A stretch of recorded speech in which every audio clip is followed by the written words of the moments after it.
Talking to me. Okay.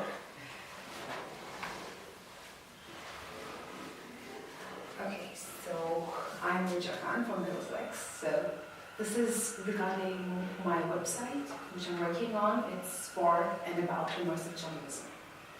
So in regards to that, I have a few questions with you. Sure.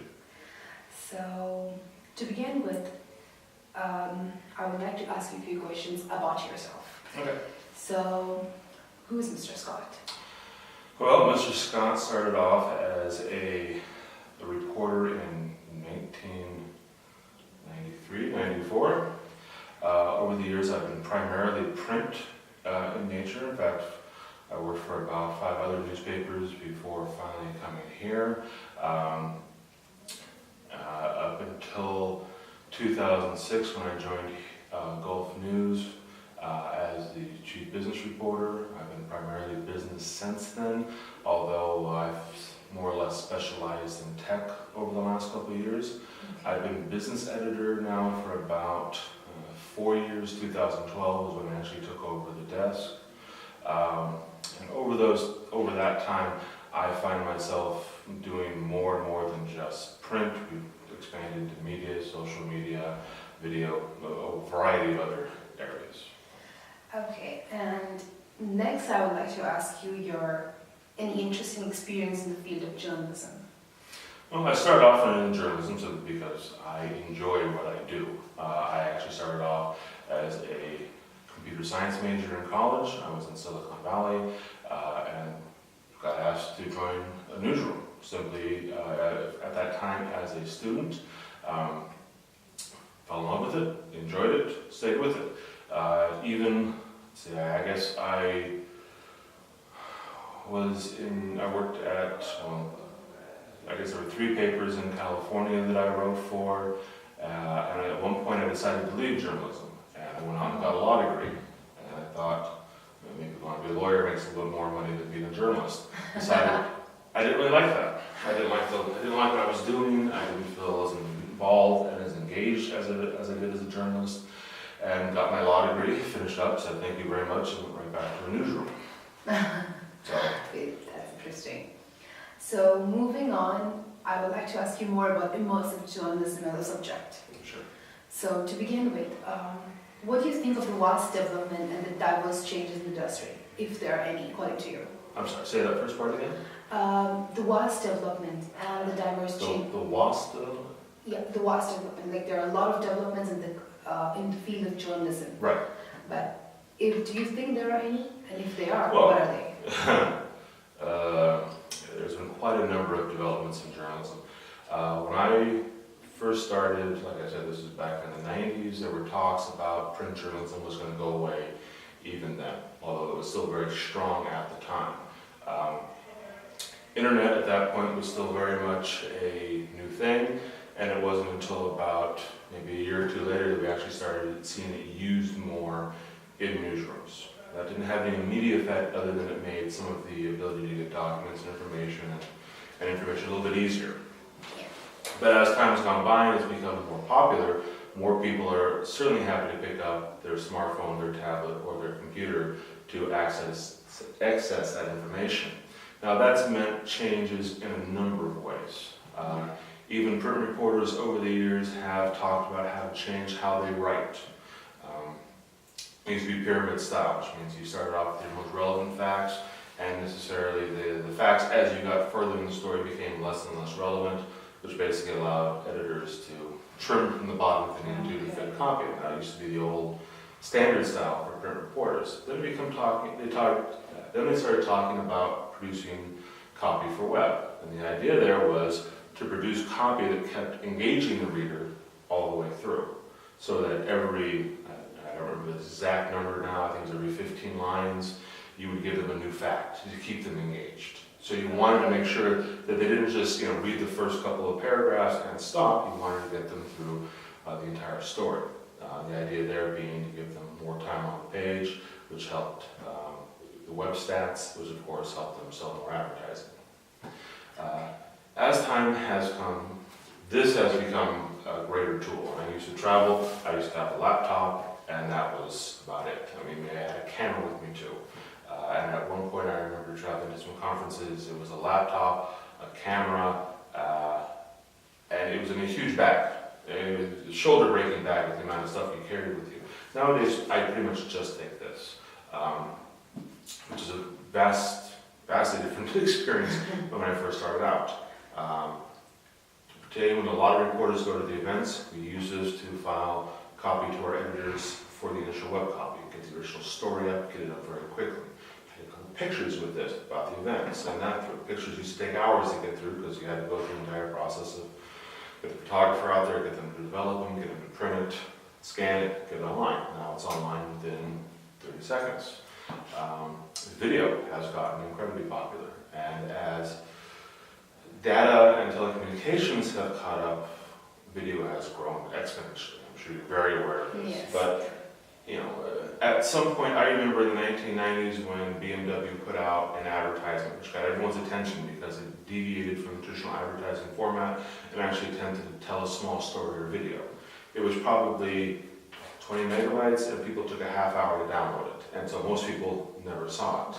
Nowadays, we have reporters who will literally say, "Hi, I'm out in front of the event. Behind me, here's what's going on." They're live streaming it. And instead of taking, God knows how much time and how much, bandwidth, it's being viewed by thousands of people simultaneously. So, That's true. and sometimes you're surprised, and older journalists like me who are used to the old days when you didn't necessarily get a lot of hits online traffic, we're seeing numbers at the bottom of our screens telling us how many people are watching us. That's a really a surprise. I mean, first time we did a Facebook Live, I did a thing on oil, which is not an exciting topic, it's a very business-specific topic, and it got something like 8,000 views.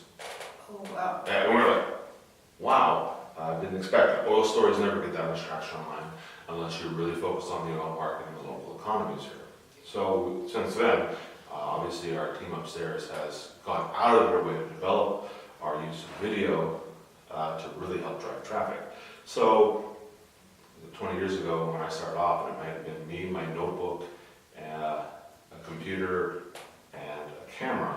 It's now pretty much all this, and I'm producing Everything you want. photos, videos, social media, everything's been compacted into this.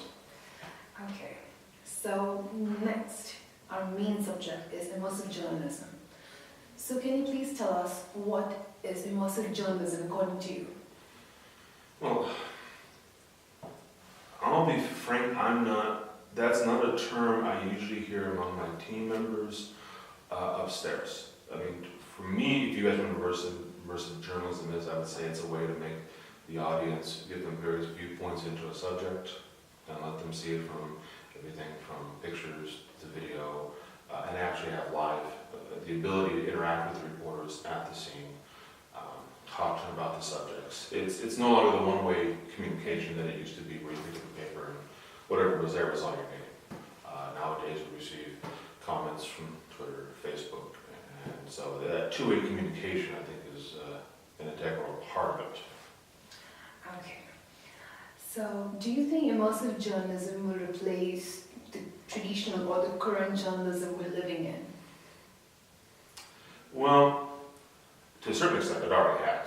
There's really no argument of that. The old journalism of a 20-second TV spot or a newspaper solely for a newspaper is gone.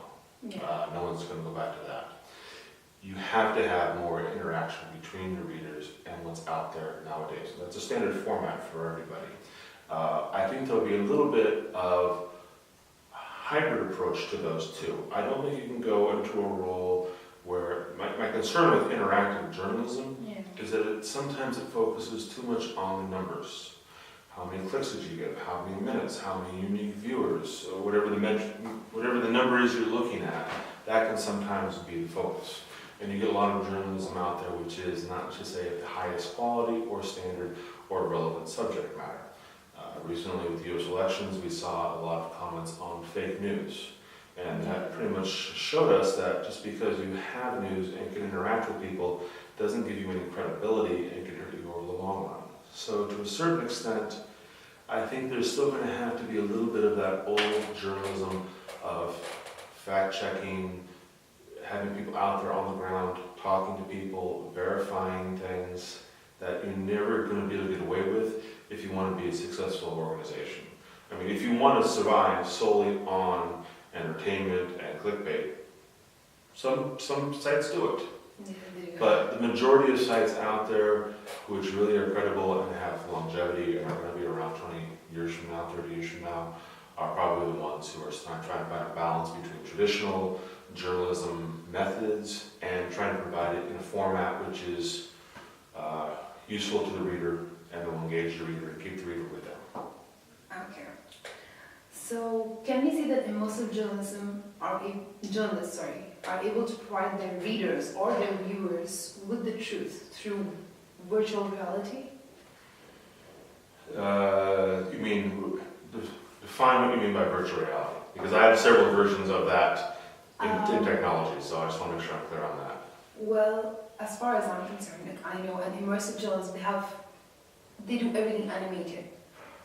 So everything animated, and they show that, for instance, they have games, specific games, just to tell the viewer what actually happened at that point, what they're trying to convey Sure. the message. Okay, I'm sorry. When you said virtual reality, my thought is literally something like, a Google product where you have a face and you're just in that world. Oh, Sorry, can you ask the question one more time? sure. Can we say that immersive journalists are able to provide their readers, viewers, with the truth through virtual reality? I think they certainly are. If they're not portraying the truth, what are they portraying? And that goes back to the fake news of a few minutes ago. Unless you're able to provide people with the truth, they're not going to follow you. They're not going to believe you. You're not going to be a credible news source. They're not going to return to you. You need to find interactive ways to bring people in. The question then is going to be, though, how do you make sure that it's the truth? And as a viewer, how do they make sure that the journalists are providing something that's true? I think that is going to be an issue which is really going to hit journalism harder over the next couple of years, is how do you make your audience understand, no, we didn't make this up. This is something we actually, produced, checked, fact-checked, and verified, and know it's to be accurate. And with, without the political slant left or right that might be out there that really sort of may push the numbers, but necessarily take away from the credibility. Okay. Next, the aftermath of immersive journalism on the industry and its revolution, according to you. Well, there's been some good sides of it. One, it's gotten journalists out of their chairs and forcing them to go out and do some real work. Armchair journalism, people sitting by and just getting by on their computers and their phone calls, wasn't doing particularly well, although that simply had grown up around the industry. People now need to, it's almost a return back to the movies, black and white movies you saw back when our grandparents were watching. It has to be, it's hyper-competitive. It has to be who got there first, who's doing it, who's updated, who's the most creative person out there, how are they finding new ways to tell that story, how are they finding new ways of getting at it. It can't just be, well, here's what happened, 1, 2, 3, 4, because that'll bore people. People will move on to the next organization to find a better way, a more entertaining way of having it delivered to you. You gotta balance that entertainment factor with factor verification, I think, but more and more, it's gonna continue. It's certainly going to make journalism more of, I think, a science than an art. You need to know how to do things which are more technical. We're talking about development of games or other type of online interactive activities, graphics. All those require skills that all journalists won't require to have.